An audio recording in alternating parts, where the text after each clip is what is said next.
penggunaan listrik di Indonesia semakin meningkat seiring dengan bertambahnya jumlah penduduk, tingkat kemakmuran masyarakat, dan pertumbuhan ekonomi secara keseluruhan. Meningkatnya jumlah penduduk tidak hanya berdampak pada jumlah konsumsi energi, tetapi juga meningkatnya volume di tempat pembuangan sampah atau TPA. Sampah adalah sisa kegiatan sehari-hari manusia dan atau proses alam yang berbentuk padat. Banyaknya jumlah tumpukan sampah tentu berdampak pada kesehatan dan lingkungan.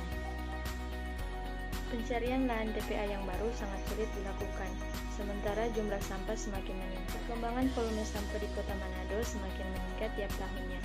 Seperti pada tahun 2016, jumlah sampah per hari adalah 326,579 kg, sehingga jumlah sampah yang dihasilkan per tahun yaitu sebanyak 121.484,040 kg.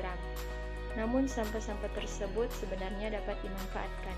Pemanfaatan sampah dapat digunakan untuk memenuhi kebutuhan listrik di lingkungan Kota Manado dan dapat membantu pemerintah kota dalam menangani masalah persampahan serta menggalang energi listrik terbarukan dari sampah. Karena sumber energi listrik dari minyak dan fosil semakin menipis, dikarenakan sumber tersebut tidak dapat diperbaharui. Karena itulah, berikut kami akan menjelaskan sebuah solusi untuk memanfaatkan sampah perkotaan sebagai bahan baku pembangkit energi listrik tenaga sampah.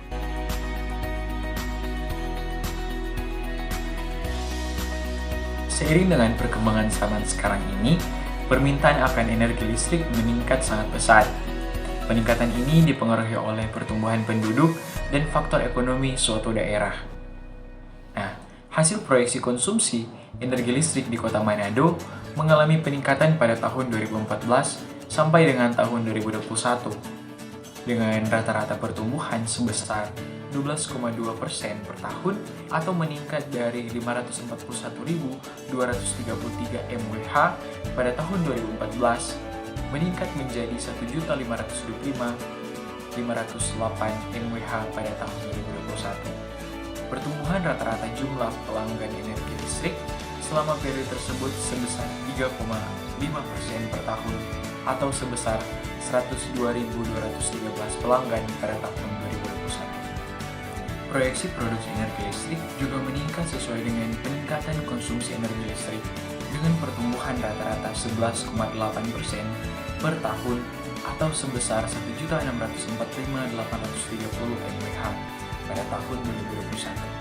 Hasil proyeksi beban puncak bertumbuh rata-rata 10,4% per tahun dengan total pertumbuhan energi listrik pada tahun 2021 sebesar 281,25 MWh.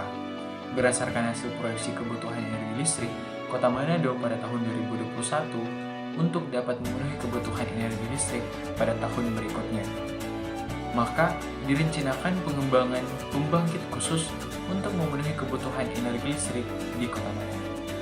Jumlah penduduk Kota Manado pada tahun 2019 yaitu sebanyak 442.770 jiwa dan berdasarkan data yang ada, 0,4 kg sampah dihasilkan oleh sampah rumah tangga.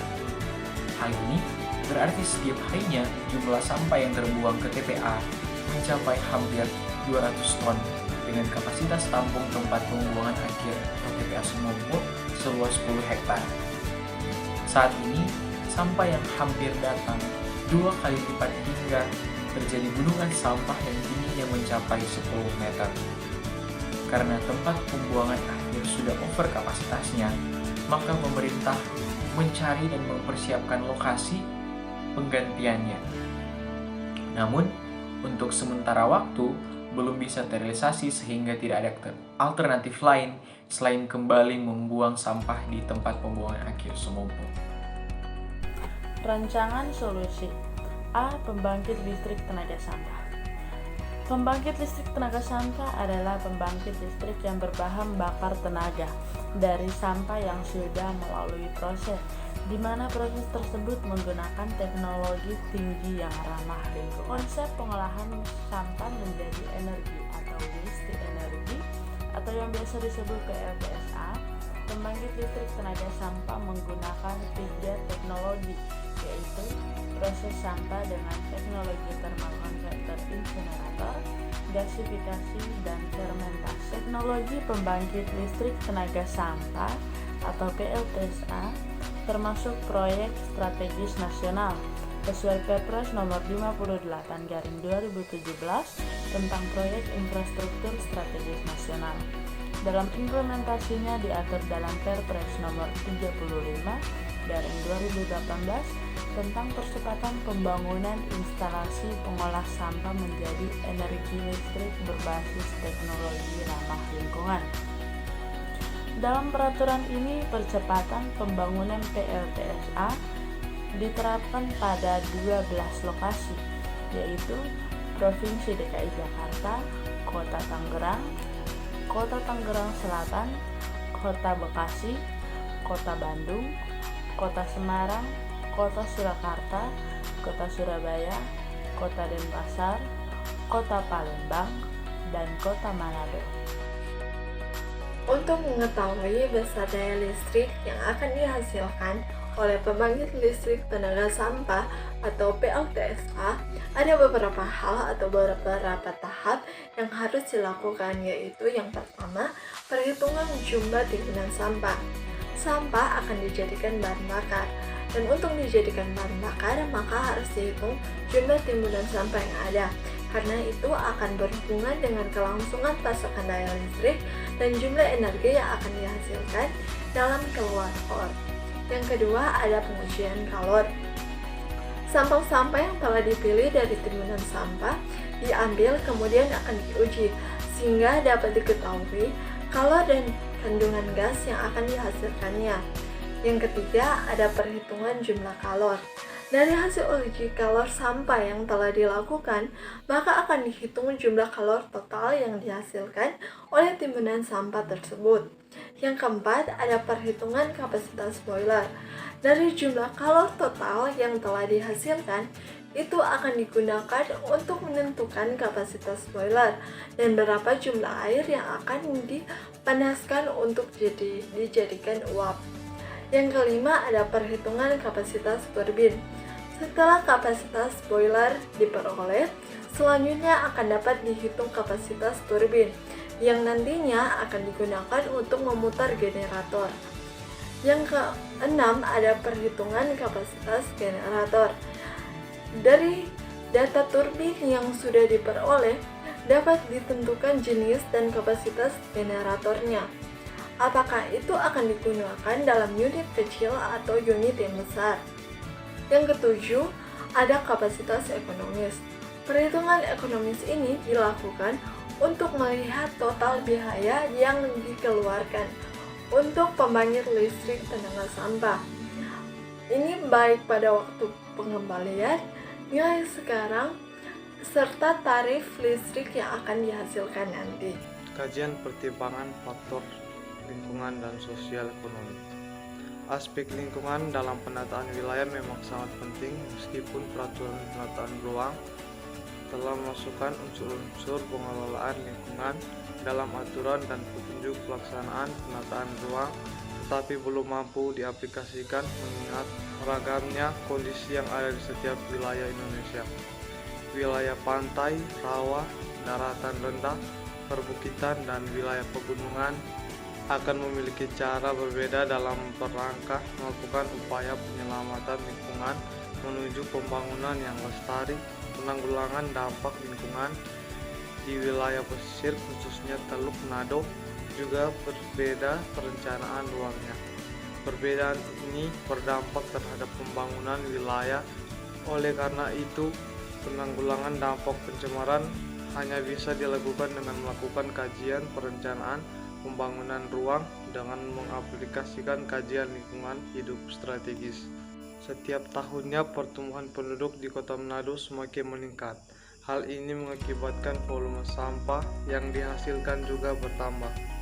Pemanfaatan sampah menjadi energi sangat minim. Capaian pembangkit listrik berbasis sampah di kota Indonesia baru mencapai 17,6 MW. Sementara potensi yang dimiliki sekitar 2066 MW. sehingga masih banyak potensi sampah yang belum termanfaatkan. Banyaknya sampah yang tidak termanfaatkan juga akan menimbulkan permasalahan lingkungan yang menghasilkan emisi gas metan, CH4, dan karbodioksida. Beberapa faktor pertimbangan terhadap pembangunan suatu pembangkit listrik. Yang pertama, jenis flora dan fauna apa saja yang berada di lokasi calon kandidat pembangkit. Tidak boleh ditemukan flora dan fauna dengan status dilindungi.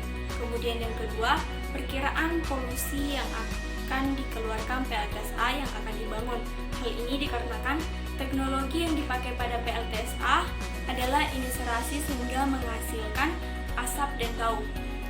Berikut beberapa solusi yang bisa kita lakukan untuk menangani polusi tersebut. Yang pertama, pembakaran wajib pada rentang 800 sampai dengan 1000 derajat Celcius untuk menghancurkan komponen berbahaya yang terdapat pada limbah. Kemudian yang kedua, penambahan unit filter pada pembangkit untuk mengurangi zat-zat buangan yang berbahaya serta mengurangi bau tidak sedap. Dan yang ketiga, dengan memakai ruang pembakaran dan pembebasan udara agar dampak terkontrol secara efektif dan tidak menimbulkan dampak yang berbahaya bagi lingkungan sekitar. Tetapi secara umum, masyarakat masih banyak yang tidak setuju dikarenakan ketakutan terhadap dampak asap yang akan mempengaruhi kesehatan dan perekonomian masyarakat sekitar. Untuk mengatasi persoalan ini, maka bisa dilakukan langkah-langkah pendekatan seperti sosialisasi dampak, solusi, serta kelebihan dan kekurangan dari PLTSA itu sendiri. Kita juga menghimbau kepada masyarakat bahwa dengan dibangunnya pembangkit listrik tenaga sampah ini tidak akan berpengaruh terhadap lingkungan sekitar karena polusi yang dihasilkan berupa asap keluaran tidak lagi mengandung zat berbahaya atau hasil sampah pembakaran yang dikeluarkan sudah difilter terlebih dahulu sehingga aman bagi lingkungan sekitar. Rancangan proyek. Menurut Winanti, pilot proyek pembangkit listrik tenaga sampah menggunakan teknologi termal, jenis insinerator yang merupakan unit percontohan dari alternatif penanganan sampah secara signifikan dan ramah lingkungan. Beginilah contoh gambar sistem insinerasi dan boiler pembangkit listrik tenaga sampah. Pilot proyek pembangkit listrik tenaga sampah ini terdiri 4 peralatan utama dan beberapa peralatan pendukung lainnya. Yang pertama, penanganan bahan bakar sampah. Tahapan ini dilakukan dalam bunker sampah terbuat dari konkrit yang merupakan suatu ruangan untuk menyimpan sampah dengan desain yang tertutup dan kedap udara, dengan tujuan supaya bau yang dihasilkan oleh sampah tidak keluar ke masyarakat sekitaran pilot proyek pembangkit listrik tenaga sampah. Bunker dapat menampung sampah sebanyak 500 ton untuk penyimpanan sampah sebelum diumpankan ke dalam insinerator selama 5 hari. Bunker dilengkapi dengan grapple crane yang diletakkan di atas bunker. Grapple crane digunakan untuk memasukkan sampah ke dalam tungku pembakaran melalui hopper. Grapple crane juga berfungsi untuk mengangkut sampah dari satu sisi ke sisi lainnya dalam bunker dengan tujuan memindahkan sampah berdasarkan hari sampah masuk ke dalam bunker, yaitu dengan prinsip first in first out. Di samping itu juga digunakan untuk mengaduk-aduk sampah dengan tujuan supaya sampah lebih homogen dan kadar air dalam sampah lebih rendah. Sampah dengan kadar air yang lebih rendah akan mempunyai kalori yang lebih tinggi sehingga lebih mudah diproses dan dibakar dalam insinerator. Grapple crane juga dilengkapi dengan magnet pemisah yang digunakan untuk memisahkan logam yang masih tercampur di dalam sampah. Pada dasar bunker dilengkapi dengan saluran untuk mengalir air lindi yang ada di dalam sampah ke dalam tempat penampungan air lindi yang selanjutnya dipompakan untuk diolah dalam alat pengelolaan air lindi. Selanjutnya saya akan menjelaskan tentang pembakaran dimasukkan ke dalam tungku bakar atau furnace menggunakan grapple crane melalui hopper yang dilengkapi dengan pusar untuk mendorong sampah ke dalam ruang bakar. Di dalam ruang bakar terdapat reciprocating gate yang berfungsi sebagai lantai pembakaran bergerak yang terdiri dari 3 zona, yaitu zona pengeringan, zona pembakaran, dan fascia pembakaran. Gate menggunakan bahan khusus yang tahan panas yang dapat tahan hingga suhu 1200 derajat Celcius.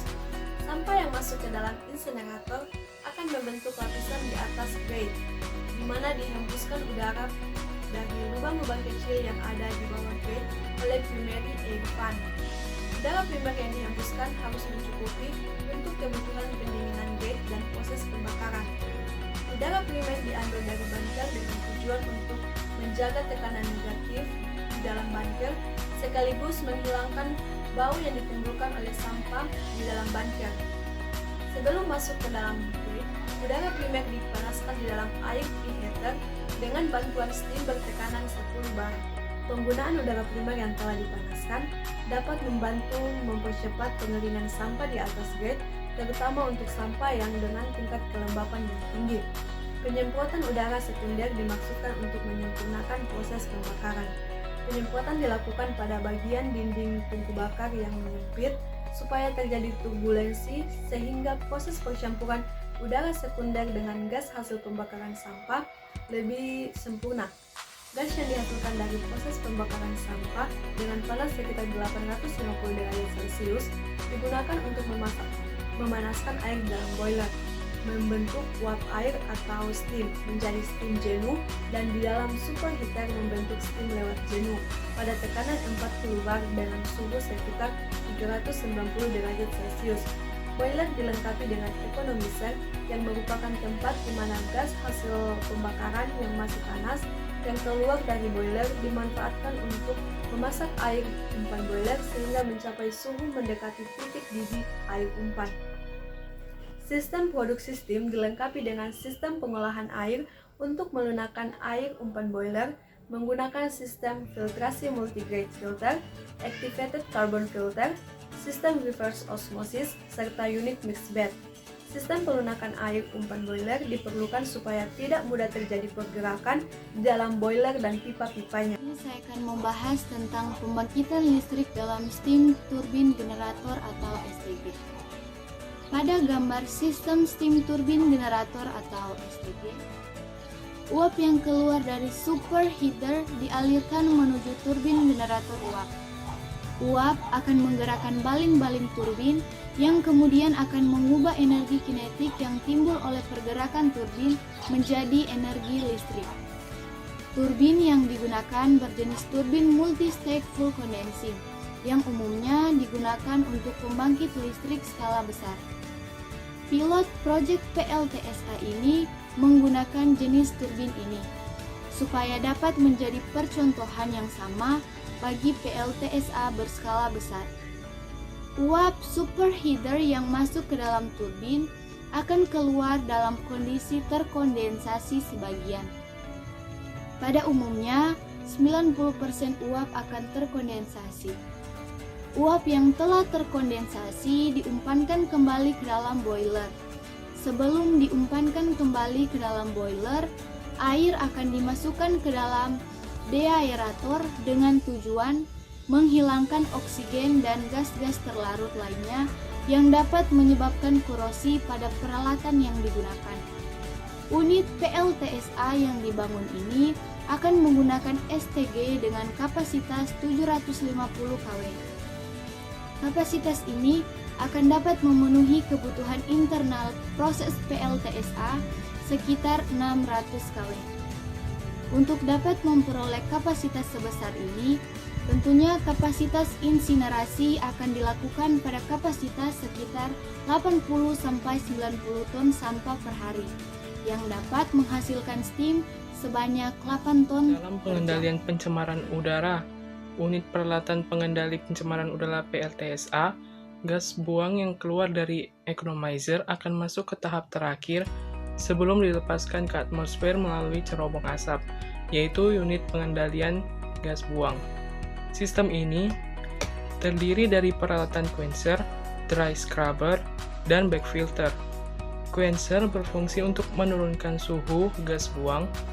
Sistem ini terdiri dari peralatan quencher, dry scrubber, dan back filter. Quencher berfungsi untuk menurunkan suhu gas buang secara tiba-tiba dari suhu di atas 200 derajat Celcius. Hasil keluaran dari economizer menjadi minimal 180 derajat Celcius. Penurunan suhu dijaga minimum hingga 180 derajat Celcius untuk mencegah terjadinya korosi karena terlalu dekat dengan dew point gas sulfur.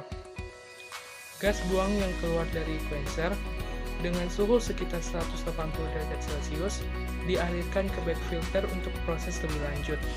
Sebelum masuk ke back filter, terlebih dahulu gas buang diinjeksi dengan karbon aktif dan slacked lime di dalam ducting.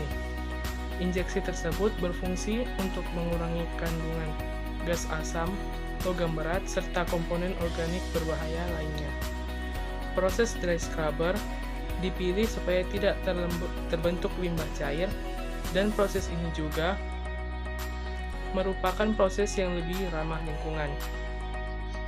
Injeksi ini dilakukan pada ducting yang memiliki kondisi tubulasi yang cukup besar, supaya pencampuran gas buang dengan karbon aktif dan slacked lime bisa sempurna. Di dalam back filter, proses utama yang terjadi adalah pemisahan gas buang dengan partikular yang terikat dan menambah kontak antara gas buang dengan karbon aktif dan slacked lime. Pilot project PLTSA ini juga dilengkapi dengan peralatan pendukung, yakni pengolahan air limbah, pengolahan abu, dan sistem instrumentasi dan kontrol yang menggunakan otomatisasi proses control system atau PCS dan distribusi control system atau DCS. Seluruh aliran gas pada pilot project PLTSA ini dimonitor secara otomatis langsung dari control room dan juga dimonitor secara manual dari lapangan. Penggunaan otomatisasi instrumental akan mempermudah teknis pelaksanaan operasi proses unit PLTSA ini dan juga dapat menjamin kinerja yang lebih terkontrol dengan baik. Baik, kita tadi sudah bersama-sama menyaksikan beberapa pemaparan video tentang mekanisme dan peluang potensi besar energi terbarukan dalam hal pembangkit listrik tenaga sampah yang ada di Kota Manado. Nah, dalam hal ini kami menarik 3 poin kesimpulan. Yang pertama, konsep pengelolaan sampah energi terbarukan atau yang biasa disebut dengan pembangkit listrik tenaga sampah ini harus menggunakan 3 teknologi, yaitu proses sampah dengan teknologi thermal converters, initiator, dan yang kedua, gasifikat, dan yang ketiga, fermentasi.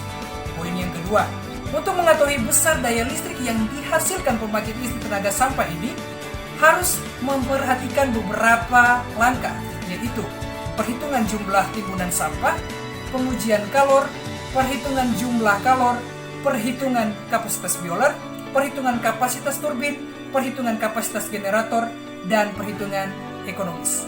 Dan yang terakhir, poin ketiga, pengendalian volume sampah di Kota Manado sangat membutuhkan metode fungsional dalam penataan lingkungan hidup dan pemanfaatan sampah untuk dikelola menjadi sumber energi terbarukan dan memberikan kontribusi kepada masyarakat untuk lebih mengedukasi dampak positif dari media sampah. Demikian video dari kami. Harapan besar kami mudah-mudahan kita bersama-sama boleh mengedukasi, boleh merasakan bersama-sama manfaat besar dari potensi energi terbarukan dalam hal pembangkit listrik tenaga sampah. Terima kasih, semoga bermanfaat bagi kita semua.